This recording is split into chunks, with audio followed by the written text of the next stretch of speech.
नमस्ते दोस्तों, और किताबों किताबों में आपका स्वागत है। क्या आपने कभी सोचा है कि आपके विचार और निर्णय सचमुच कितने आपके अपने हैं? आज हम डैनियल जेम्स हॉलिन्स की किताब डार्क साइकोलॉजी सीक्रेट्स के रहस्यों को खोलेंगे।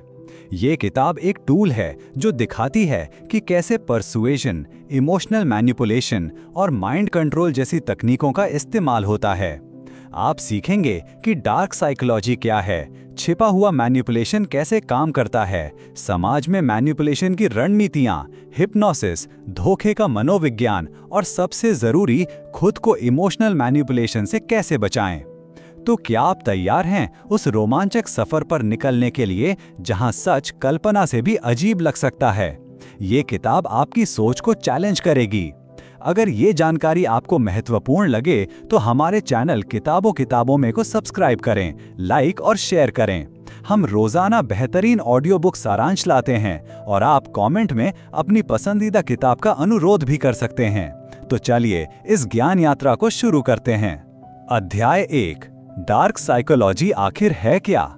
तो दोस्तों, सबसे पहला और बुनियादी सवाल जो हमारे मन में उठता है और जिसके चारों ओर ये पूरी किताब एक रहस्यमयी जाल बुनती है, वो ये है कि ये डार्क साइकोलॉजी, यानी जिसे हम अंधकारपूर्ण मनोविज्ञान कह सकते हैं, आखिर है क्या भला? क्या ये कोई ऐसी डरावनी, रहस्यमयी विद्या है जो सिर्फ कुछ गिने चुने, समाज से कटे हुए अपराधियों या मानसिक रूप से बीमार लोगों तक ही सीमित है? या ये मनोविज्ञान की कोई ऐसी छिपी हुई गुप्त शाखा है जिसे जानबूझकर आम लोगों की नजरों से, उनकी समझ से दूर रखा गया है? या फिर, और ये शायद सबसे ज्यादा परेशान करने वाला, सबसे ज्यादा बेचैन कर देने वाला विचार है, क्या इसका कोई छोटा या बड़ा अंश, कोई दबा हुआ बीज हम सबके भीतर भी, हमारी चेतना के सबसे गहरे अनछुए कोनों में कहीं ना कहीं मौजूद है, जो बस सही या शायद गलत परिस्थितियों, सही दबावों या सही लालचों के चलते कभी भी किसी भी पल अंकुरित हो सकता है और हमें एक ऐसा इंसान बना सकता है जिसे हम खुद भी नहीं पहचानते?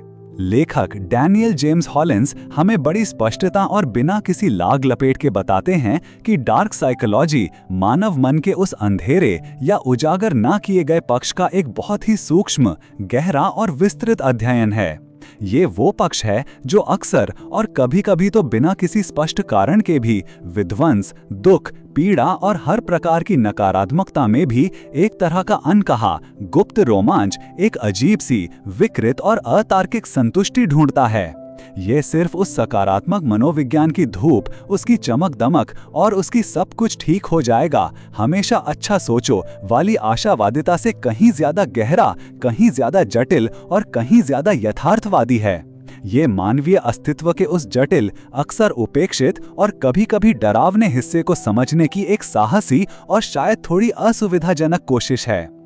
ये वो क्षेत्र है जहां हम मनुष्य के रूप में दूसरों का भावनात्मक या भौतिक शोषण करने, उन्हें अपनी इच्छाओं, अपनी महत्वाकांक्षाओं और अपने मकसदों के अनुसार नियंत्रित करने, उन्हें धोखा देने, उनके विश्वास को तोड़ने या उन्हें किसी भी प्रकार का शारीरिक या मानसिक नुकसान पहुंचाने की न सिर्फ एक भयानक क्षमता रखते हैं, बल्कि कभी-कभी कुछ खास परिस्थितियों में ऐसी नकारात्मक प्रवृत्तियों की ओर रहस्यमयी तरीके से आकर्षित भी होते हैं। और सबसे चौंकाने वाली, सबसे ज्यादा परेशान करने वाली बात जो लेखक उजागर करते हैं, वो ये है कि कभी-कभी तो हम ये सब बिना किसी स्पष्ट, तार्किक, पहचाने जा सकने वाले बाहरी उद्देश्य या निजी फायदे के भी कर सकते हैं, मानो कोई अदृश्य शक्ति हमें ऐसा करने के लिए प्रेरित कर रही हो। ये किताब हमें उन सामाजिक नियमों, उन नैतिक संहिताओं और यहाँ तक कि हमारी रोजमर्रा की तथाकथित तहजीब, शिष्टाचार और अच्छे व्यवहार के पीछे छिपी गहराइयों, जटिलताओं और अक्सर स्पष्ट दिखने वाले विरोधाभासों को बहुत बारीकी से और बिना किसी पक्षपात के दिखाती है। जरा इस पर शांति से विचार कीजिए। एक सैनिक का युद्ध के मैदान में अपने दुश्मन देश के सैनिकों के प्रति हिंसा करना, उन्हें मारना, न सिर्फ उसके देश के प्रति उसके कर्तव्य का एक अभिन्न और आवश्यक हिस्सा माना जा सकता है, बल्कि उसे इसके लिए वीरता के तमगे भी मिल सकते हैं। समाज में उसे एक हीरो के रूप में सम्मान भी मिल सकता है। लेकिन वही हिंसा, वही जानलेवा कृत्य अगर कोई आम नागरिक अपने ही समाज में सड़क पर किसी दूसरे आम नागरिक के खिलाफ करे तो वो एक जघन्य, अक्षम्य और घृणित अपराध बन जाता है, जिसके लिए समाज और कानून में कठोर से कठोर सजा का प्रावधान है। डार्क साइकोलॉजी यहीं पर इन असहज और परेशान करने वाली सच्चाइयों के बीच कुछ बहुत ही तीखे और बुनियादी सवाल उठाती है। इन तथाकथित दोहरे मापदंडों के बीच वो महीन, अक्सर अदृश्य और लगातार बदलती रहने वाली रेखा आखिर कहाँ है? वो कौन सी मनोवैज्ञानिक स्थिति है, वो कौन सा मानसिक या भावनात्मक बदलाव है जहां एक इंसान बिना किसी स्पष्ट अपराध बोध, बिना किसी गहरे पछतावे या बिना किसी तीव्र नैतिक दुविधा के दूसरों को भयानक नुकसान पहुंचाने के लिए न सिर्फ पूरी तरह से तैयार हो जाता है, बल्कि शायद उसमें किसी विकृत तरीके से ही सही एक तरह की सार्थकता, शक्ति या उद्देश्य भी महसूस करने लगता है। लेखक यहाँ डार्क सिंगुलैरिटी जैसे एक अत्यंत गंभीर, मौलिक और शायद थोड़ा डरावना विचार भी हमारे सामने प्रस्तुत करते हैं। ये हमारे मन का वो अज्ञात, अंधकारमय, एक तरह का मनोवैज्ञानिक ब्लैक होल या गुरुत्वाकर्षण जैसा केंद्र हो सकता है, जहां बिना किसी पहचाने जा सकने वाले बाहरी उद्देश्य या कारण के भी शुद्ध रूप से आंतरिक प्रेरणा या किसी अनजाने आवेग से भयानक, अकल्पनीय और समाज विरोधी कृत्य करने की एक अदम्य और अतार्किक प्रेरणा जन्म ले सकती है। ये वो शून्य है, वो मनोवैज्ञानिक खाई है जहां अच्छाई, तर्क और नैतिकता के सारे स्थापित नियम और सारी परिभाषाएं मानो टूट जाती हैं। ये अध्याय हमें गहराई से ये सोचने पर, ये आत्ममंथन करने पर मजबूर करता है कि क्या नैतिकता, अच्छाई, सदाचार और सहानुभूति जैसी सकारात्मक भावनाएं और गुण वास्तव में हमारी मूल मानवीय प्रकृति का एक स्वाभाविक और अभिन्न हिस्सा हैं, या ये सिर्फ समाज द्वारा सभ्यता के विकास के लंबे और जटिल क्रम में हमें सिखाई गई बातें हैं, एक तरह की ऊपरी, कृत्रिम और आसानी से उतर जाने वाली परत जिसे हम अपनी आदिम, स्वार्थी और अक्सर हिंसक प्रवृत्तियों को ढकने के लिए ओढ़े रहते हैं। या मनुष्य स्वभाव से ही अपने मूल प्राकृतिक रूप में कहीं ज्यादा क्रूर, स्वार्थी, धोखेबाज और हिंसक प्रवृत्तियों वाला प्राणी है, जिन्हें समाज, कानून, शिक्षा और धार्मिक संस्थाएं लगातार पीढ़ी दर पीढ़ी नियंत्रित करने, दबाने, दिशा देने और एक स्वीकार्य सामाजिक ढांचे में ढालने की अथक और कभी न खत्म होने वाली कोशिश करते रहते हैं। इस संदर्भ में सर्वाइवलिस्ट माइंडसेट, यानी किसी भी कीमत पर, चाहे दूसरों को कितना भी नुकसान क्यों न उठाना पड़े, सिर्फ अपनी जिंदगी बचाने, अपने हितों को सुरक्षित रखने और अपना प्रभुत्व कायम करने की आदिम सोच और मानव विकास के क्रम में बनी हमारी मूल बायोलॉजिकली इनहेरिटेड प्रवृत्तियां, जैसे आत्मरक्षा, भोजन और संसाधनों पर कब्जा, प्रभुत्व की इच्छा और प्रजनन की बायोलॉजिकल जरूरत पर भी बहुत गहराई से और बिना किसी आदर्शवादी लाग लपेट के चर्चा की गई है। लेखक हमें कुछ परेशान करने वाले उदाहरणों से ये भी दिखाते हैं कि कैसे समाज के तथाकथित सभ्य, शिक्षित और सफल लोग भी, चाहे वे कितने भी पढ़े लिखे, अमीर, शक्तिशाली या प्रतिष्ठित क्यों न दिखें, अपनी इन आदिम, अंधकारपूर्ण और अक्सर दमित प्रवृत्तियों के आगे कभी-कभी कुछ खास परिस्थितियों में बड़ी आसानी से घुटने टेक देते हैं। इसका एक ज्वलंत उदाहरण वो इंग्लैंड में कुछ अमीर और पढ़े लिखे समाज के ऊंचे तबके के लोगों द्वारा लोमड़ी का क्रूर और अमानवीय शिकार करने की पुरानी परंपरा के लोप में देते हैं, जो न सिर्फ कई जगहों पर गैर कानूनी और व्यापक रूप से अनैतिक माना जाता था, बल्कि ये जानवरों के प्रति असीम क्रूरता और असंवेदनशीलता का एक विभत्स प्रदर्शन भी था। फिर भी उन्हें ये एक तरह का मनोरंजन, अपनी श्रेष्ठता का प्रदर्शन और शायद अपना जन्मसिद्ध अधिकार लगता था।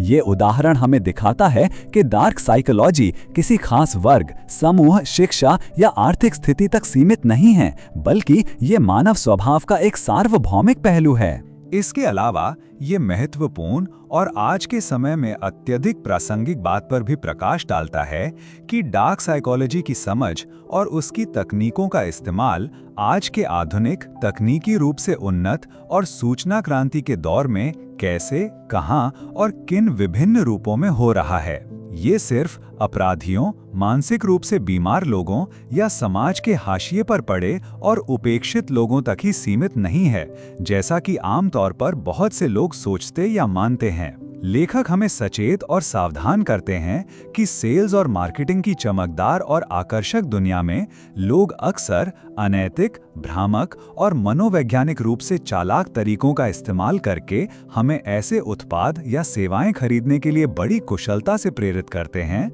जिनकी हमें शायद असल में कोई ज़रूरत भी नहीं होती या जो हमारे लिए उतने फायदेमंद नहीं होते जितना उन्हें बताया जाता है। नार्सिसिस्ट यानी आत्ममुग्ध, अहंकारी और खुद को दूसरों से हर मामले में श्रेष्ठ समझने वाले लोग अपनी इस झूठी, नाजुक और खोखली भावना को लगातार बनाए रखने और दूसरों से निरंतर प्रशंसा और ध्यान पाने के लिए बड़ी बेरहमी से दूसरों का भावनात्मक इस्तेमाल करते हैं। उन्हें अक्सर नीचा दिखाते हैं, उनकी कमियों का मजाक उड़ाते हैं और उनके आत्मविश्वास को जानबूझकर ठेस पहुंचाते हैं। सोशियोपैथ, जो अक्सर पहली मुलाकात में बहुत आकर्षक, बुद्धिमान, मिलनसार और भरोसेमंद लग सकते हैं, बिना किसी गहरे पछतावे, सहानुभूति या अपराध बोध के दूसरों को बड़ी आसानी से धोखा देते हैं, उनका भावनात्मक और आर्थिक शोषण करते हैं और अपने निजी, स्वार्थी मकसदों को पूरा करने के लिए किसी भी नैतिक या सामाजिक सीमा तक जा सकते हैं।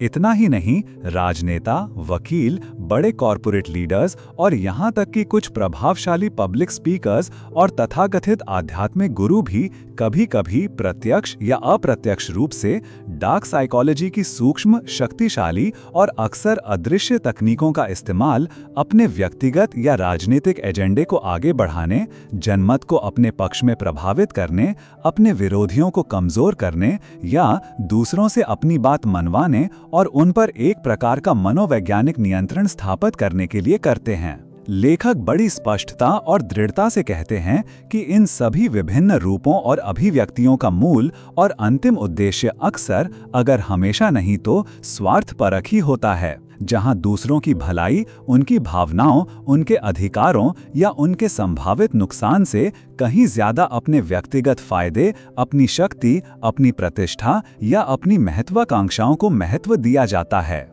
तो दोस्तों, इस पहले अध्याय को पढ़ने या सुनने के बाद क्या आपने कभी अपने अंदर, अपने विचारों की गहराइयों में, अपनी कल्पनाओं के अनछुए कोनों में या अपनी किसी क्षणिक आवेगपूर्ण इच्छाओं में ऐसे आवेग, ऐसी प्रवृत्तियां या ऐसे विचार महसूस किए हैं जिन्हें समाज की स्थापित नैतिक परिभाषाओं और सामाजिक रूप से स्वीकृत व्यवहार के मानकों की नज़र में अंधकारपूर्ण, नकारात्मक, अनैतिक, असामाजिक या स्वार्थी कहा जा सकता है? और अगर पूरी ईमानदारी से सोचने पर आपका जवाब हाँ में है, तो क्या इसका ये मतलब निकाला जा सकता है कि हम सब में, चाहे वो कितना भी दबा हुआ, छिपा हुआ, अविकसित या अप्रकट क्यों ना हो, डार्क साइकोलॉजी का एक अंश, एक संभावित क्षमता हमेशा हर पल मौजूद रहती है, जो बस सही या शायद गलत मौके, सही बाहरी या आंतरिक दबाव या सही तरह के प्रलोभन का चुपचाप आने के लिए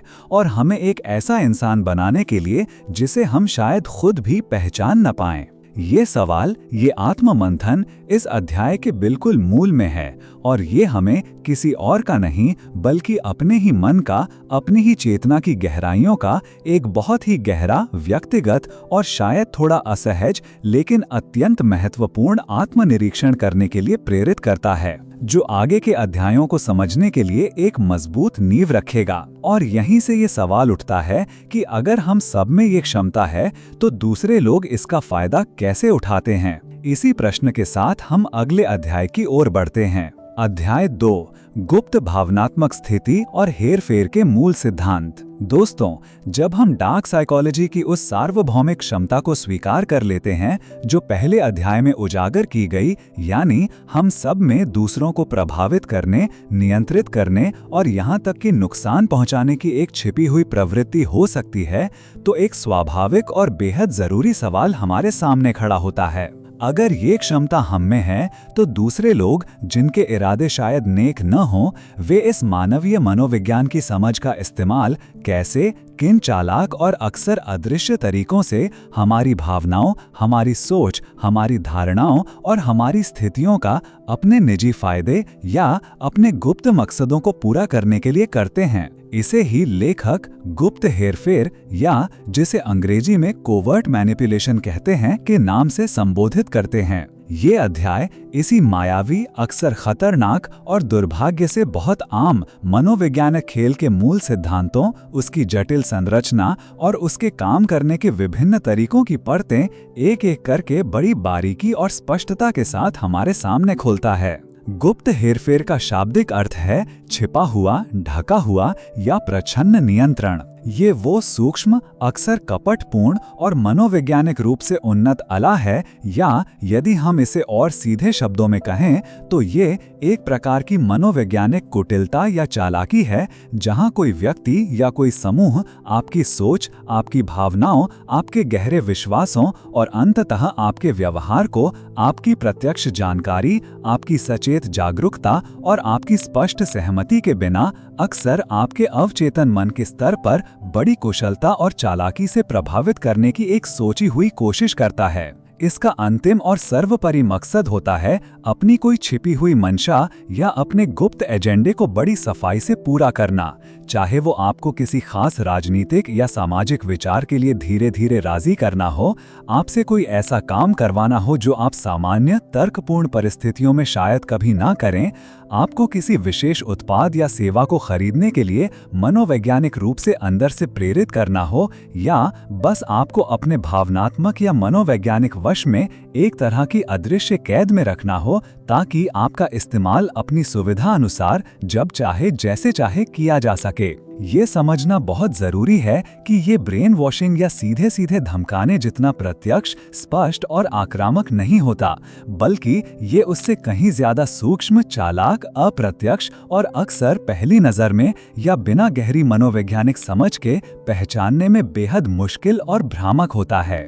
लेखक हमें स्पष्ट रूप से बताते हैं कि गुप्त हेरफेर के विभिन्न तरीके और तकनीकें शायद हजारों सालों से मानव समाज में किसी न किसी रूप में मौजूद रहे हैं, लेकिन आज के आधुनिक तकनीकी रूप से आपस में जुड़े हुए और सूचना प्रधान युग में, जहां इंटरनेट, सोशल मीडिया और 24 घंटे चलने वाले न्यूज़ चैनल हमारी जिंदगी का अभिन्न हिस्सा बन चुके हैं, न्यूरो लिंग्विस्टिक प्रोग्रामिंग (NLP) और पिकअप आर्टिस्ट तकनीकें PUA जैसे नए, ज्यादा परिष्कृत और संगठित तरीके कहीं अधिक प्रचलित, शक्तिशाली और दुर्भाग्य से प्रभावी भी हो गए हैं।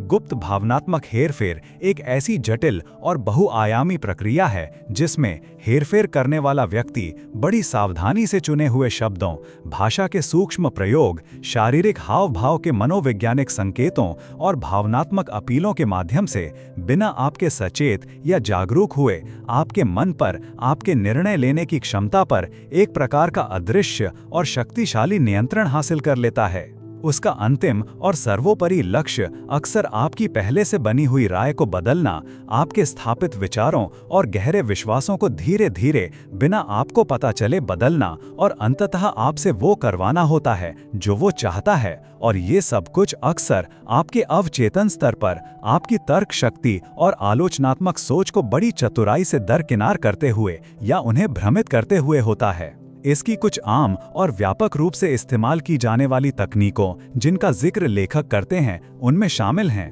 प्रोपेगेंडा। ये एक बहुत ही शक्तिशाली और बड़े पैमाने पर इस्तेमाल होने वाली तकनीक है जिसका मकसद किसी खास विचारधारा, राजनीतिक दल, सामाजिक आंदोलन या वाणिज्यिक उत्पाद के पक्ष में आम जनता की सोच, उनकी भावनाओं और उनके व्यवहार को एक सुनियोजित, अक्सर भ्रामक और भावनात्मक रूप से चार्ज्ड तरीके से मोड़ना होता है।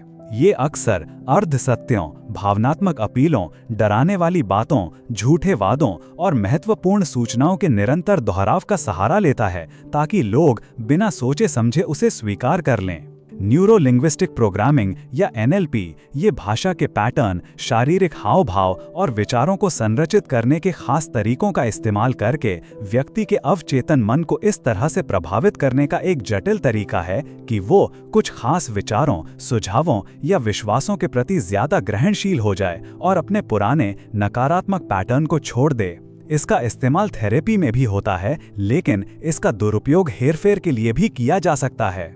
पिकअप आर्टिस्ट तकनीकें या PUA ये विशेष रूप से रोमांटिक या यौन संबंधों को स्थापित करने के उद्देश्य से दूसरों को, खासकर विपरीत लिंग के व्यक्तियों को फुसलाना, प्रभावित करना, अपनी ओर आकर्षित करना और मनोवैज्ञानिक रूप से अपने पक्ष में करने के लिए इस्तेमाल की जाने वाली चालाक, अक्सर अनैतिक और कभी-कभी तो बेहद अपमानजनक रणनीतियां और मनोवैज्ञानिक चालें हैं। ऑब्फस्केशन या अस्पष्टीकरण ये एक ऐसी तकनीक है जिसमें जानबूझकर महत्वपूर्ण जानकारी को छिपाया जाता है, बातों को गोलमोल, अत्यधिक जटिल या तकनीकी भाषा में प्रस्तुत किया जाता है ताकि असली मुद्दा या सच आम लोगों की समझ से परे हो जाए और एक भ्रम की, अनिश्चितता की स्थिति बनी रहे जिसका फायदा हेरफेर करने वाला उठा सके। विध्वंसक या गुप्त प्रतीकवाद इसमें कुछ खास प्रतीकों, चिन्हों, रंगों या शब्दों का इस तरह से इस्तेमाल किया जाता है कि वे अवचेतन स्तर पर गहरे, अक्सर नकारात्मक या भ्रामक लेकिन शक्तिशाली संदेश पहुंचाएं, बिना सचेत मन को इसका स्पष्ट रूप से पता चले। विज्ञापन और राजनीतिक प्रोपेगेंडा में इसका खूब इस्तेमाल होता है। इन ज्यादा संगठित और जानी पहचानी तकनीकों के अलावा गुप्त हेरफेर में अशाब्दिक संकेतों जैसे कि किसी खास तरह की बॉडी लैंग्वेज जैसे अधिकारपूर्ण मुद्रा या सहानुभूतिपूर्ण झुकाव, आंखों का संपर्क या उसका अभाव, चेहरे के भाव या आवाज के उतार चढ़ाव और लहजे का बहुत ही कुशल और उद्देश्यपूर्ण प्रयोग भी शामिल है। इसमें झूठा या कृत्रिम विश्वास और तालमेल बहुत तेजी से और अक्सर बनावटी ढंग से बनाना, जैसे आपकी हर बात से सहमत होना, आपकी तारीफ करना, आपकी नकल करना, आपकी कमजोरियों, आपकी असुरक्षाओं, आपकी गुप्त इच्छाओं या आपकी बुद्धिमत्ता के बारे में गलत, चापलूसी भरी और अक्सर अतिरंजित धारणाएं बनाना, आपको कभी भी पूरी, सच्ची और निष्पक्ष जानकारी ना देना और यहाँ तक कि महत्वपूर्ण सच को पूरी तरह से छिपा लेना या उसे अपने फायदे के लिए तोड़ मरोड़ कर एक बिल्कुल नए और भ्रामक रूप में आपके सामने प्रस्तुत करना भी गुप्त हेरफेर का एक अभिन्न और आवश्यक हिस्सा है। अक्सर जैसा कि पहले भी बताया गया, हेरफेर करने वाले लोग कहानी कहने या रूपकों और उपमाओं का बहुत ही प्रभावी ढंग से सहारा लेते हैं, क्योंकि कहानियां हमारी भावनाओं को सीधे और गहराई से छूती हैं, हमारे तार्किक रेजिस्टेंस और संदेह को कम करती हैं और हमारे अवचेतन मन तक बहुत आसानी से बिना किसी बाधा के पहुंचती हैं, जहां वे गहरे, स्थायी और अक्सर बिना हमारी जानकारी के हमारे व्यवहार को प्रभावित करने वाले प्रभाव डाल सकती हैं। लेखक गुप्त हेरफेर के कुछ खास और अक्सर एक निश्चित क्रम में दोहराए जाने वाले मनोवैज्ञानिक चरणों का भी बहुत ही स्पष्ट रूप से वर्णन करते हैं, जिन्हें पहचानना और समझना हमारे लिए अपनी रक्षा करने के लिए अत्यंत महत्वपूर्ण है। पहला कदम है तालमेल बनाना। ये हेरफेर की प्रक्रिया का पहला और सबसे महत्वपूर्ण कदम है। ये वो नींव है जिस पर पूरे हेरफेर का जटिल और खतरनाक ढांचा खड़ा होता है। इसमें आपकी बेवजह बढ़ा चढ़ाकर तारीफ करना, आपकी हर छोटी बड़ी बात पर जोर से और अक्सर बनावटी ढंग से हंसना, आपकी रुचियों, आपके शौक और आपकी समस्याओं में गहरी और अक्सर झूठी दिलचस्पी दिखाना या आपकी शारीरिक भाषा और बोलने के तरीके की सूक्ष्म नकल करना शामिल हो सकता है। इसका एकमात्र और छिपा हुआ मकसद होता है कि आप उनके साथ बहुत जल्दी सहज महसूस करें, उन्हें पसंद करने लगें, उन्हें अपना हितैषी समझने लगें और सबसे महत्वपूर्ण, उन पर बिना किसी गहरे सोच विचार के आंख बंद करके भरोसा करने लगें। दूसरा कदम है आलोचनात्मक मन को शांत करना या उसे दरकिनार करना। एक बार जब एक बुनियादी, सतही ही सही तालमेल और विश्वास का माहौल बन जाता है, तो हेरफेर करने वाला बड़ी चतुराई से आपके तार्किक, विश्लेषणात्मक या आलोचनात्मक मन को धीरे धीरे शांत करने, उसे भ्रमित करने या उसे पूरी तरह से दरकिनार करने की कोशिश करता है। वह आपको कल्पना की ऐसी रंगीन और आकर्षक दुनिया में ले जा सकता है जहां तर्क, तथ्य और वास्तविकता का कोई खास स्थान नहीं होता। जैसे कि वह आपसे कह सकता है, जरा एक पल के लिए अपनी आंखें बंद करके सोचो, अगर तुम ये फैसला ले लो तो तुम्हारी जिंदगी कितनी शानदार, कितनी चिंता मुक्त और कितनी सफल हो जाएगी। या कल्पना करो कि तुम उस शानदार सपनों जैसी जगह पर हो जहां तुम्हारी सारी परेशानियां, सारी चिंताएं और सारे दुख एक पल में खत्म हो गए हैं। इससे होता ये है कि आपका तार्किक सोचने समझने वाला मन धीरे धीरे पीछे हट जाता है, आपकी स्वाभाविक सुरक्षात्मक दीवारें और संदेह कमजोर पड़ जाते हैं और आपकी कल्पना शक्ति, आपकी भावनाएं और आपकी दबी हुई इच्छाएं हावी हो जाती हैं, जिससे आप सुझावों के प्रति ज्यादा ग्रहणशील बन जाते हैं। और तीसरा कदम है अकाट्य या अप्रतिरोधी आदेश या सुझाव देना। जब आपका आलोचनात्मक और तार्किक मन लगभग निष्क्रिय, भ्रमित या भावनाओं के ज्वार में डूबा हुआ होता है और आप भावनात्मक रूप से ज्यादा संवेदनशील और ग्रहणशील हो जाते हैं, तब हेरफेर करने वाला व्यक्ति अपनी असली बात, अपना छिपा हुआ एजेंडा, अपना स्वार्थपूर्ण सुझाव या अपना मनोवैज्ञानिक रूप से चार्ज्ड आदेश इस तरह से इतने विश्वास और अपनेपन के साथ आपके सामने रखता है कि आप उसे मानने, उससे सहमत होने, ये उसके अनुसार कार्य करने के लिए मनोवैज्ञानिक रूप से लगभग मजबूर, विवश और अंदर से प्रेरित महसूस करते हैं। ये सुझाव या आदेश अक्सर आपकी किसी गहरी, अधूरी इच्छा, आपके किसी छुपे हुए डर, आपकी किसी बड़ी असुरक्षा या आपकी किसी महत्वाकांक्षा से बड़ी चतुराई से जोड़ा गया होता है, ताकि आप उसे अस्वीकार ना कर पाएं। इस पूरी प्रक्रिया की प्रभावशीलता और सफलता इस बात पर बहुत हद तक निर्भर करती है कि हेरफेर करने वाला व्यक्ति कितनी मनोवैज्ञानिक कुशलता, कितने धैर्य, कितनी सूक्ष्मता और कितनी भावनात्मक समझ के साथ आपके मन को एक सचेत, आलोचनात्मक और तार्किक स्थिति से एक अचेतन, कल्पनाशील और भावनात्मक स्थिति में सफलतापूर्वक ले जाता है। और उसके द्वारा दिए गए सुझाव या आदेश आपकी तात्कालिक भावनात्मक और मनोवैज्ञानिक अवस्था के लिए कितने आकर्षक, कितने जरूरी, कितने समाधानकारी या कितने अपरिहार्य लगते हैं, ये समझना अत्यंत महत्वपूर्ण है। और लेखक इस पर बार बार विभिन्न तरीकों से जोर देते हैं कि हर तरह का गुप्त हेरफेर, चाहे उसका तात्कालिक या ऊपरी इरादा कितना भी छोटा, कितना भी महत्वहीन, कितना भी हानि रहित या कितना भी परोपकारी क्यों न लगे, अपनी मूल प्रकृति और अपने अंतिम परिणाम में हमेशा अनैतिक और अस्वीकार्य होता है। क्योंकि ये किसी दूसरे व्यक्ति की स्वतंत्र इच्छा, उसकी सोचने और निर्णय लेने की स्वायत्तता और उसके आत्मनिर्णय के मौलिक अधिकार को उसकी पूरी जानकारी, उसकी स्पष्ट सहमति और उसकी भागीदारी के बिना जानबूझकर एक सोची समझी रणनीति के तहत दबाने, मोड़ने, भ्रमित करने या उसका सीधा सीधा उल्लंघन करने का एक सचेत और गणनात्मक प्रयास है। ये शक्ति का, चाहे वो मनोवैज्ञानिक हो, भावनात्मक हो या सूचनात्मक हो, एक सूक्ष्म, कपट और अक्सर बेहद खतरनाक दुरुपयोग है। और याद रखना चाहिए कि जहां भी, जिस भी रिश्ते या स्थिति में शक्ति का असंतुलन होता है, वहां उसके दुरुपयोग का, उसके गलत इस्तेमाल का संभावना हमेशा, हर पल किसी न किसी रूप में बनी रहती है। अंत में ये अध्याय हमें प्रोपेगेंडा, एनएलपी और पीयूए जैसी कुछ प्रमुख और आज के समय में व्यापक रूप से इस्तेमाल होने वाली गुप्त हेरफेर की तकनीकों पर थोड़ी और गहराई से व्यावहारिक उदाहरणों के साथ जानकारी देता है कि वे वास्तव में मनोवैज्ञानिक स्तर पर कैसे काम करती हैं, उनके पीछे कौन से मनोवैज्ञानिक सिद्धांत काम करते हैं और सबसे महत्वपूर्ण, हम उनसे खुद को, अपनी सोच को और अपनी भावनाओं को कैसे बचा सकते हैं,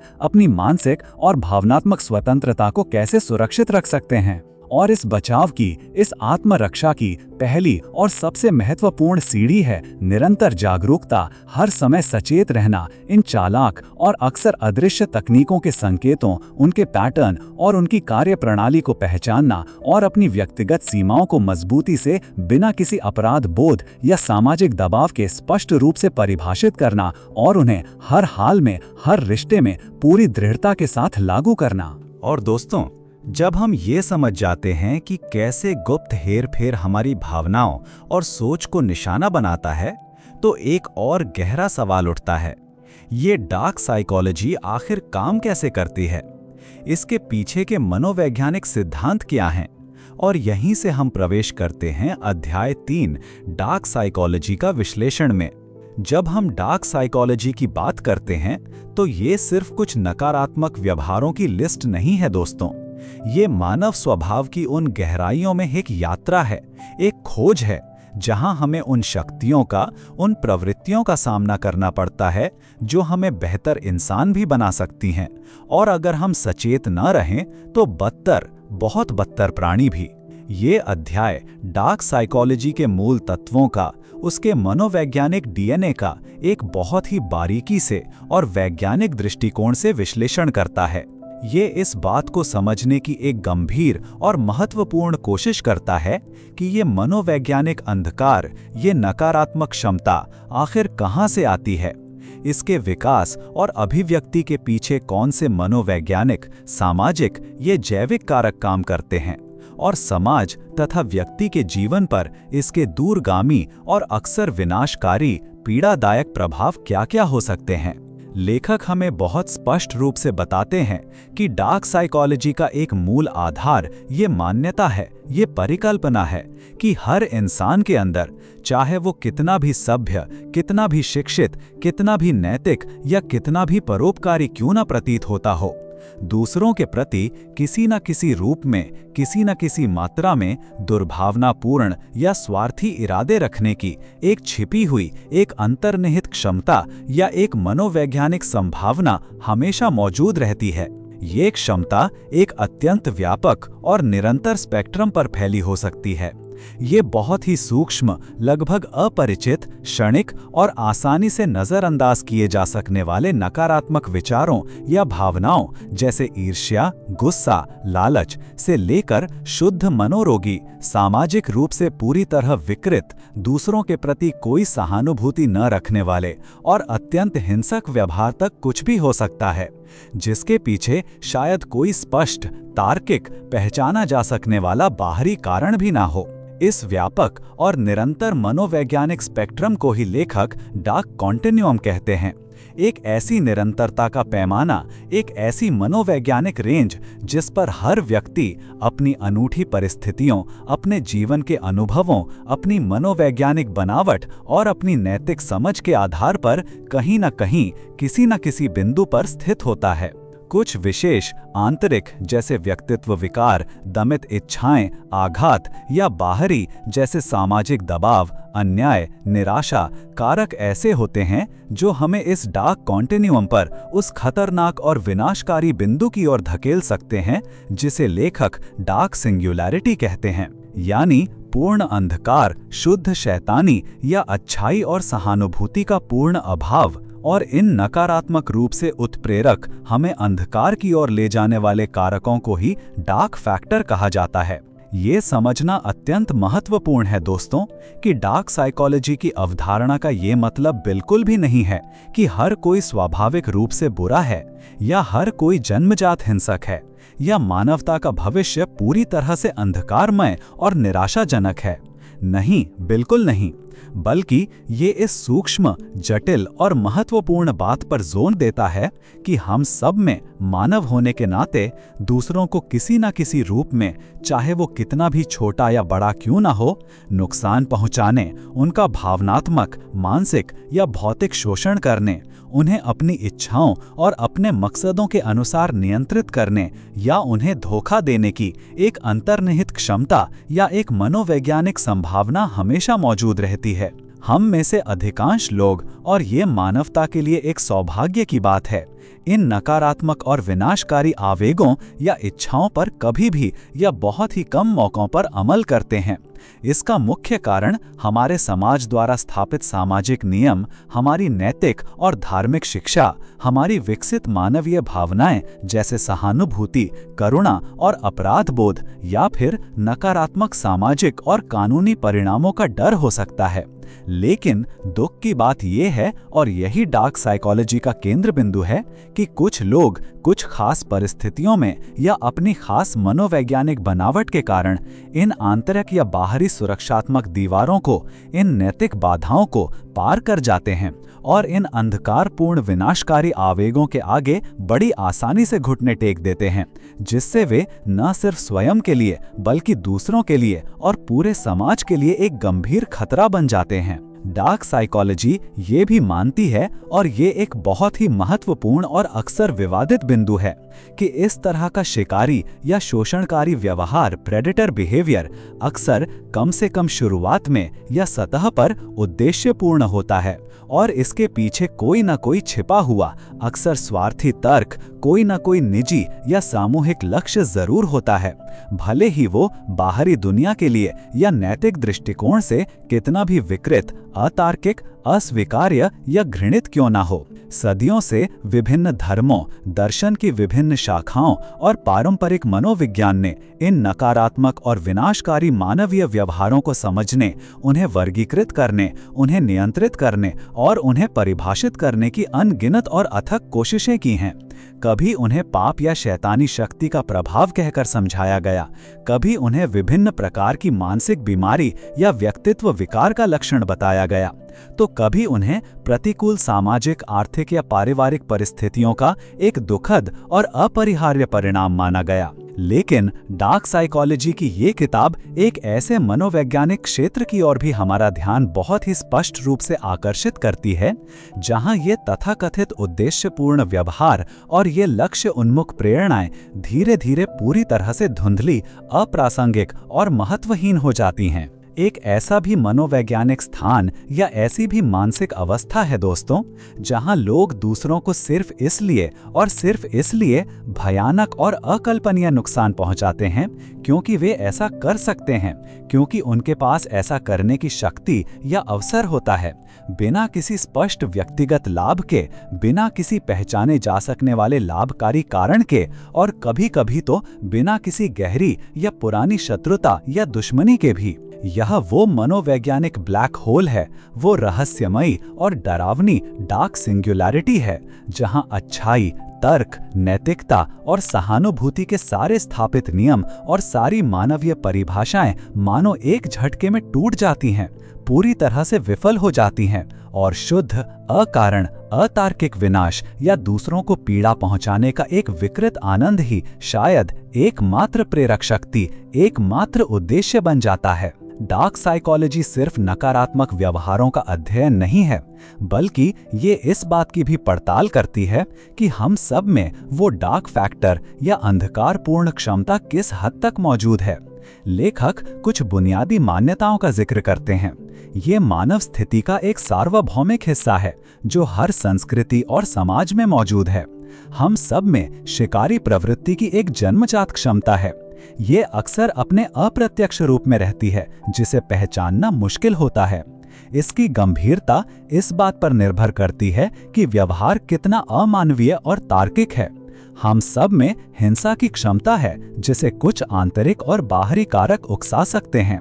और सबसे महत्वपूर्ण, डार्क साइकोलॉजी के कारणों और प्रेरकों को समझना हमें इससे बचने और समाज को बेहतर बनाने में मदद कर सकता है। ये अध्याय हमें ये सोचने पर मजबूर करता है कि हम अपनी और दूसरों की नकारात्मक प्रवृत्तियों को कितना समझते हैं, और जब हम ये समझ जाते हैं कि ये अंधकार हमारे भीतर और हमारे समाज में कैसे काम करता है, तो हम उन तरीकों को देखने के लिए तैयार होते हैं जिनसे इसका इस्तेमाल बड़े पैमाने पर पूरे समाज को मैनिपुलेट करने के लिए किया जाता है। अध्याय 4, मैनिपुलेशन। दोस्तों, जब हम डार्क साइकोलॉजी की उन भीतरी गहराइयों को समझ लेते हैं जहां व्यक्तिगत स्तर पर नकारात्मकता और शोषण की क्षमता पनपती है, तो एक और बड़ा और ज्यादा व्यापक सवाल हमारे सामने आता है। कैसे कुछ लोग या समूह इस मनोवैज्ञानिक समझ का इस्तेमाल करके बड़े पैमाने पर पूरे समाज को या समाज के बड़े हिस्सों को अपनी इच्छाओं और अपने एजेंडे के अनुसार मैनिपुलेट करते हैं, उन्हें नियंत्रित करते हैं। और यहीं से अध्याय 4, मैनिपुलेशन की शुरुआत होती है, जो हमें उन रणनीतियों और तकनीकों से रूबरू कराता है जिनका इस्तेमाल अक्सर सत्ता में बैठे लोग, कॉरपोरेशंस और मीडिया हमारे विचारों, हमारी भावनाओं और हमारे व्यवहार को एक खास दिशा में मोड़ने के लिए करते हैं, अक्सर हमारी जानकारी या सहमति के बिना। और जब हम समाज के स्तर पर मैनिपुलेशन और डार्क साइकोलॉजी के व्यापक प्रभावों को समझ लेते हैं, तो हमारा ध्यान मानव मन की कुछ और रहस्यमयी और शक्तिशाली क्षमताओं की ओर जाता है, जिनका इस्तेमाल अच्छे और बुरे दोनों तरह के उद्देश्यों के लिए किया जा सकता है। इन्हीं में से एक है सम्मोहन, एक ऐसी अवस्था जिसके बारे में सदियों से कौतूहल, भ्रम और यहाँ तक कि डर भी रहा है। तो चलिए अध्याय 5, सम्मोहन, हिप्नोसिस की दुनिया में प्रवेश करते हैं। क्या सम्मोहन वाकई किसी के मन को पूरी तरह से नियंत्रित करने का एक जादुई तरीका है, जैसा कि अक्सर फिल्मों और कहानियों में दिखाया जाता है, या ये सिर्फ एक मनोवैज्ञानिक अवस्था है जिसके अपने नियम और सीमाएं हैं? ये अध्याय सम्मोहन के विभिन्न पहलुओं को उजागर करता है, इसके प्रकारों, इसके उपयोगों और इससे जुड़े कुछ आम मिथकों को तोड़ता है। सबसे पहले आत्म सम्मोहन की बात आती है। ये सम्मोहन का वो रूप है जहां व्यक्ति खुद को एक शांत और ग्रहणशील मानसिक अवस्था में ले जाता है ताकि वो अपने अवचेतन मन तक पहुंच सके और सकारात्मक बदलाव ला सके। इसका इस्तेमाल धूम्रपान छोड़ने, वजन कम करने, आत्मविश्वास बढ़ाने, डर पर काबू पाने या याददाश्त को बेहतर बनाने जैसी कई चीजों के लिए किया जा सकता है। ये एक तरह से अपने ही मन का सॉफ्टवेयर रीप्रोग्राम करने जैसा है। फिर आता है मंचीय सम्मोहन, स्टेज हिप्नोसिस, जो अक्सर मनोरंजन के लिए किया जाता है और जिसने सम्मोहन के बारे में कई गलतफहमियां भी पैदा की हैं। लेखक स्पष्ट करते हैं कि मंचीय सम्मोहन में जो कुछ भी होता है वो अक्सर सम्मोहन की शक्ति से ज्यादा समूहों की अपेक्षाओं और व्यक्ति की दूसरों को खुश करने की इच्छा, डिजायर टू प्लीज का परिणाम होता है। लोग अक्सर वही करते हैं जो उनसे अपेक्षित होता है, खासकर जब वे दर्शकों के सामने हों। सम्मोहन उन्हें बस एक ज्यादा केंद्रित और कम संकोची अवस्था में ले जाता है। ये समझना महत्वपूर्ण है कि सम्मोहन में कोई भी व्यक्ति अपनी इच्छा के विरुद्ध या अपने नैतिक मूल्यों के खिलाफ कुछ भी नहीं करता। ये अध्याय आगे बताता है कि सम्मोहन कैसे काम करता है। ये एक गहरी आराम की अवस्था है जहां हमारा सचेत मन शांत हो जाता है और अवचेतन मन सुझावों के प्रति ज्यादा ग्रहणशील हो जाता है। ये नींद नहीं है और ना ही बेहोशी। सम्मोहित व्यक्ति पूरी तरह से सचेत रहता है और अपने आसपास क्या हो रहा है उसे जानता है। लेखक सम्मोहन के विभिन्न प्रकारों पर भी प्रकाश डालते हैं, जैसे पारंपरिक सम्मोहन, ट्रेडिशनल हिप्नोसिस, जो सीधे सुझावों पर आधारित होता है, एरिक्सोनियन सम्मोहन, एरिक्सोनियन हिप्नोसिस, जो रूपकों और अप्रत्यक्ष सुझावों का इस्तेमाल करता है और अक्सर ज्यादा प्रभावशाली होता है, और NLP hypnosis, neuro linguistic programming के सिद्धांतों को सम्मोहन के साथ जोड़ता है ताकि व्यवहार में गहरे और स्थायी बदलाव लाए जा सकें। एनएलपी में एंकरिंग, किसी खास एहसास को किसी खास क्रिया से जोड़ना, और रीफ्रेमिंग, किसी स्थिति को देखने का नजरिया बदलना जैसी तकनीकें बहुत शक्तिशाली हो सकती हैं।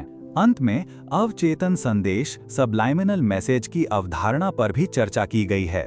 ये ऐसे संदेश होते हैं जो हमारे सचेत मन की पकड़ में नहीं आते, लेकिन हमारे अवचेतन मन द्वारा ग्रहण कर लिए जाते हैं और हमारे विचारों और व्यवहार को प्रभावित कर सकते हैं।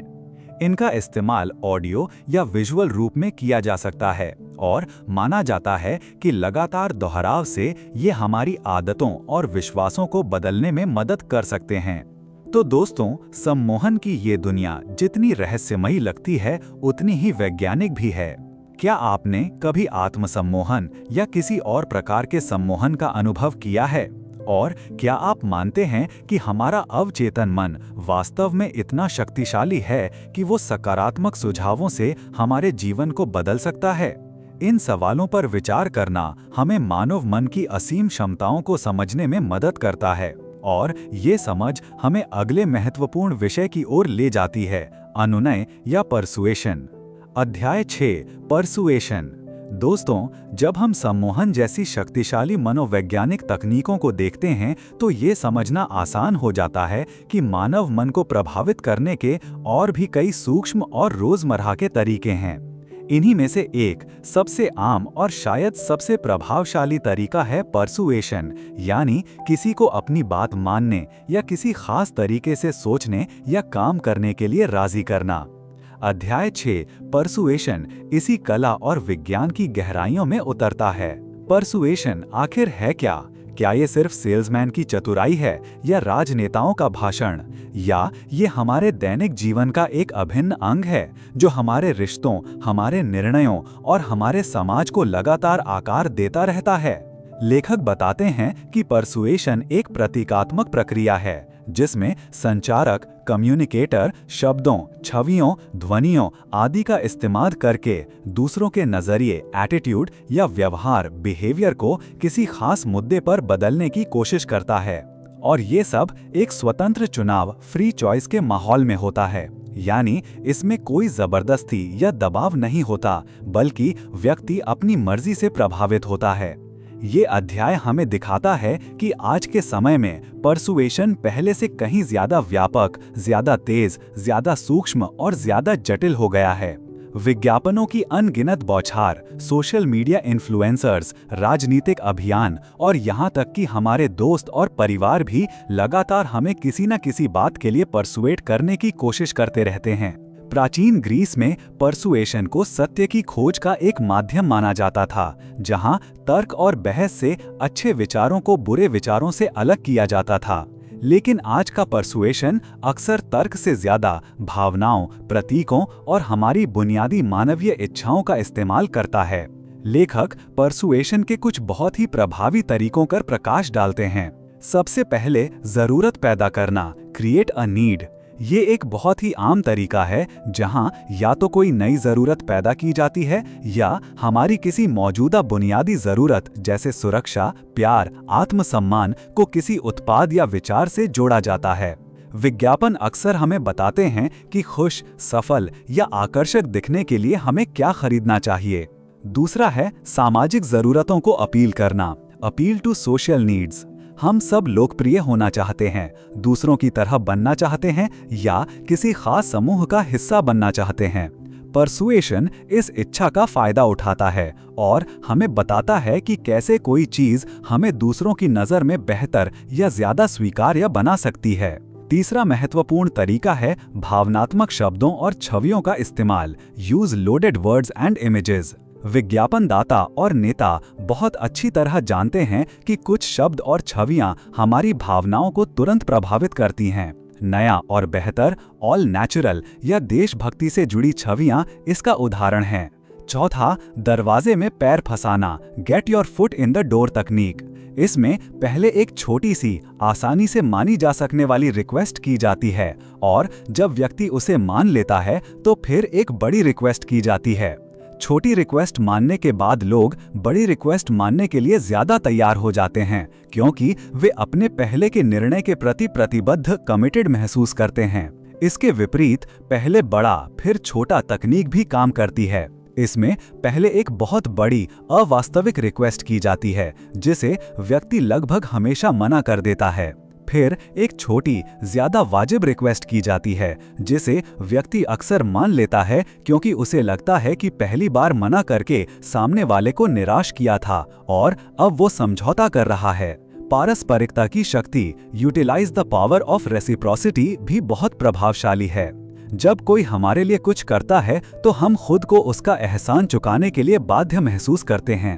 मार्केटर अक्सर मुफ्त सैंपल या छोटे मोटे डिस्काउंट देकर इसी भावना का फायदा उठाते हैं। और अंत में अपनी बातचीत के लिए एक anchor point banana, create an anchor point for your negotiations. बातचीत में जो पहला प्रस्ताव रखा जाता है वो अक्सर एक एंकर बन जाता है जिसके इर्द गिर्द पूरी बातचीत घूमती है।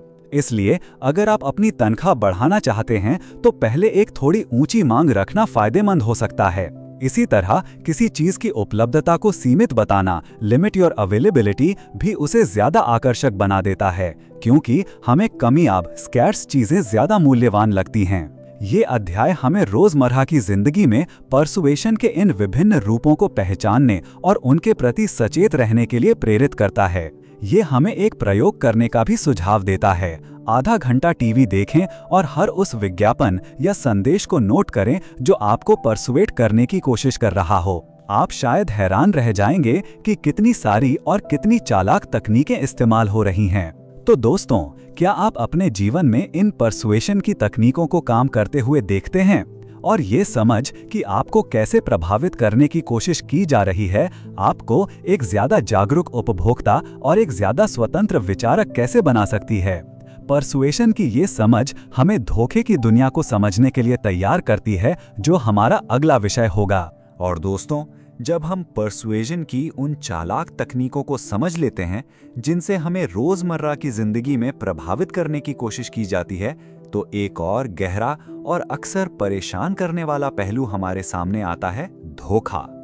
पर्सुएजन जहां सहमति और स्वतंत्र चुनाव का दिखावा करता है, वहीं धोखा जानबूझकर सच को छिपाने या गलत जानकारी देने पर आधारित होता है। तो चलिए अध्याय 7 धोखा डिसेप्शन के इस जटिल और मनोवैज्ञानिक रूप से महत्वपूर्ण संसार में प्रवेश करते हैं। धोखा आखिर है क्या? ये छोटा हो या बड़ा, किसी की भलाई के लिए बोला गया सफेद झूठ हो या किसी को नुकसान पहुंचाने के लिए गढ़ी गई कहानी, धोखा मूल रूप से किसी को कुछ ऐसा विश्वास दिलाने का काम है जो सच नहीं है। और ये सुनकर शायद आपको हैरानी हो, लेकिन शोध बताते हैं कि औसत व्यक्ति दिन में कई बार झूठ बोलता है या किसी न किसी रूप में धोखे का सहारा लेता है। कभी ये बड़े धोखे होते हैं, जैसे किसी रिश्ते में बेवफाई को छिपाना, तो कभी छोटे मोटे सफेद झूठ, जैसे किसी की ड्रेस अच्छी ना लगने पर भी तारीफ कर देना ताकि उसे बुरा ना लगे। लेकिन धोखा सिर्फ दूसरों को देने वाली चीज नहीं है, हम अक्सर खुद को भी धोखा देते हैं। कभी अपने आत्मसम्मान को बनाए रखने के लिए, तो कभी किसी मुश्किल लक्ष्य को पाने के लिए, ये विश्वास करके कि हम उसे हासिल कर सकते हैं, भले ही सारे सबूत इसके खिलाफ हों। कुछ एक्सपर्ट्स का मानना है कि इस तरह का आत्म धोखा, सेल्फ डिसेप्शन, कभी-कभी हमारे मानसिक स्वास्थ्य के लिए फायदेमंद भी हो सकता है। वैज्ञानिकों ने हमेशा ये जानने की कोशिश की है कि कोई व्यक्ति झूठ बोल रहा है या नहीं, इसे कैसे पकड़ा जाए। पॉलीग्राफ टेस्ट या लाई डिटेक्टर मशीन इसी कोशिश का एक उदाहरण है, लेकिन इसकी सटीकता पर हमेशा सवाल उठते रहे हैं, खासकर उन लोगों के मामले में जिन्हें एंटी सोशल पर्सनालिटी डिसऑर्डर जैसी मनोवैज्ञानिक समस्याएं होती हैं। तो क्या झूठ बोलना हमेशा बुरा होता है? हमारे माता पिता ने हमें हमेशा सच बोलने की सीख दी, लेकिन मनोवैज्ञानिक मानते हैं कि कुछ स्थितियों में पूरा सच बोलना शायद हमारे लिए फायदेमंद ना हो। और सच तो ये है कि हम एक ऐसी दुनिया में रहते हैं जहां हमेशा सच बोलने से काम नहीं चलता। कभी कभी झूठ बोलने से रिश्ते बेहतर बने रहते हैं या दूसरों की भावनाओं को ठेस नहीं पहुंचती। शोध ये भी दिखाते हैं कि लोग अक्सर दूसरों की भलाई के लिए या सामाजिक तालमेल बनाए रखने के लिए झूठ बोलते हैं, ना कि सिर्फ अपने फायदे के लिए। लेकिन जब कोई हमें धोखा देता है तो हमें बहुत बुरा लगता है, और अगर कोई पब्लिक फिगर झूठ बोलते पकड़ा जाए तो ये एक बड़ा स्कैंडल बन सकता है।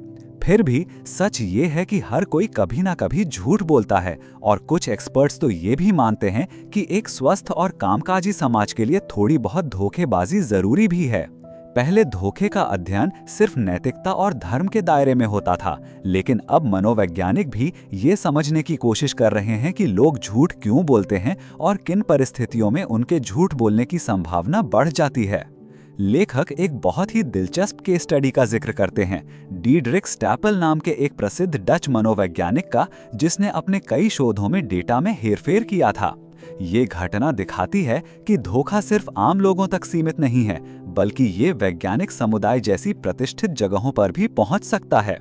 ये हमें सवाल उठाने पर मजबूर करता है कि क्या मनोविज्ञान के क्षेत्र में धोखे का इस्तेमाल कभी-कभी सच की खोज के नाम पर स्वीकार्य हो जाता है, और अगर हाँ, तो इसकी नैतिक सीमाएं क्या होनी चाहिए।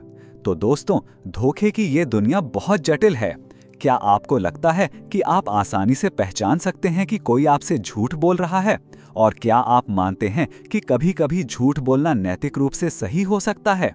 इन सवालों पर विचार करना हमें मानव व्यवहार की एक और परत को समझने में मदद करता है, और ये हमें उस स्थिति के लिए तैयार करता है जहां हमें खुद को इस तरह के भावनात्मक और मनोवैज्ञानिक हमलों से बचाना होता है। अध्याय 8 भावनात्मक हेरफेर से खुद को कैसे बचाएं। दोस्तों, जब हम डार्क साइकोलॉजी, पर्सुएजन और धोखे की इन जटिल और अक्सर परेशान करने वाली दुनिया को समझ लेते हैं, तो सबसे महत्वपूर्ण और व्यावहारिक सवाल ये उठता है कि हम खुद को इन नकारात्मक प्रभावों से, खासकर भावनात्मक हेरफेर से कैसे बचा सकते हैं। कैसे हम अपनी मानसिक शांति और भावनात्मक स्वतंत्रता को बनाए रख सकते हैं। अध्याय 8 भावनात्मक हेरफेर से खुद को कैसे बचाएं, हमें इसी दिशा में कुछ बहुत ही ठोस, कारगर और रोजमर्रा की जिंदगी में अपनाई जा सकने वाली रणनीतियां और मनोवैज्ञानिक ढाल प्रदान करता है।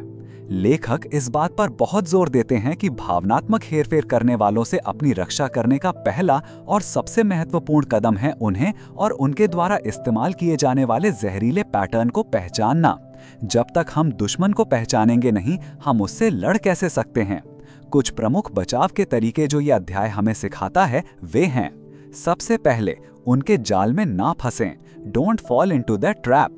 भावनात्मक मैनिपुलेटर्स अक्सर शुरुआत में बहुत ज्यादा प्यार, तारीफों की बौछार और ध्यान देने का नाटक करते हैं। इसे लव बॉम्बिंग भी कहा जाता है, ताकि आप उन पर पूरी तरह से निर्भर हो जाएं और उन्हें अपना सब कुछ मानने लगें। फिर जब आप उनके जाल में फंस जाते हैं तो वे धीरे धीरे आपको उपेक्षित महसूस कराते हैं, आपकी आलोचना करने लगते हैं और अपनी ज़रूरत और मूड के हिसाब से कभी कभार थोड़ा स्नेह या ध्यान दिखाकर आपको अपने मनोवैज्ञानिक नियंत्रण में रखते हैं। इस खतरनाक और दर्दनाक पैटर्न को पहचानना और इससे बाहर निकलना बहुत ज़रूरी है। दूसरा, जब भी संभव हो उनसे दूर रहें। यदि आप किसी व्यक्ति में लगातार मैनिपुलेटिव, कंट्रोलिंग या भावनात्मक रूप से शोषणकारी व्यवहार देखते हैं तो उनसे शारीरिक और भावनात्मक दूरी बनाना ही सबसे अच्छा और सुरक्षित उपाय है। हर स्थिति में ये पूरी तरह से संभव नहीं होता, खासकर अगर वे आपके परिवार के सदस्य हों, आपके बॉस हों या कोई ऐसा व्यक्ति हो जिससे आप पूरी तरह कट नहीं सकते।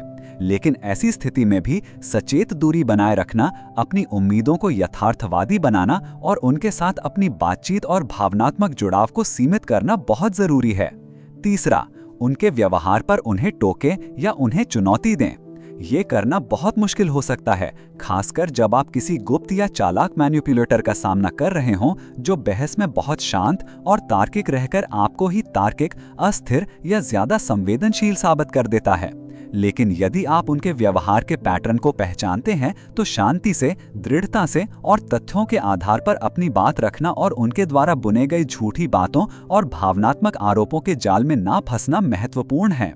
जरूरत हो तो उस बातचीत से तुरंत बाहर निकल जाएं या उस रिश्ते को खत्म करने का मुश्किल फैसला लें। चौथा, अपने निर्णय और अपनी सहज बुद्धि पर भरोसा करें। दूसरों से सलाह लेना या उनकी राय जानना ठीक है, लेकिन अपने जीवन के महत्वपूर्ण निर्णय हमेशा खुद लें, अपनी समझ और अपनी अंतरात्मा की आवाज सुनकर।